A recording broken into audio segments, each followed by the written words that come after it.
Hello friends, సినిమాల్లో మీరు చూస్తారు కదా గన్స్, తుపాకులు. ఇగో ఈ గొడ్డల్లో, ఇది గొడ్డల షేప్, దీన్ని డై అంటారు. దీన్ని డై, ఇదొకటి. ఈ పెద్ద మనిషి సినిమాలకి ఈ మొత్తం తయారు చేసి ఇచ్చేది. దీన్ని డై అంటారు. ఈ లోపల లిక్విడ్ పోసి, దీని లోపల లిక్విడ్ పోసి ఈ రెండు ఇలా పెట్టేస్తారు. ఇలా పెట్టేసి జాయింట్ బిగించేస్తారు. తీస్తే అద్భుతం ఏమొస్తుంది, రెండు కరుచుకొని ఏమొస్తుంది, గొడ్డలు వస్తుంది అద్భుతంగా.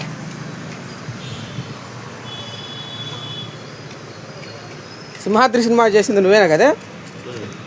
సింహాద్రి సినిమా, ఇంకా బాహుబలి. బాహుబలికి త్రిపుల్ R, రాజన్న చాలా చేసిన మంచి సీనియర్.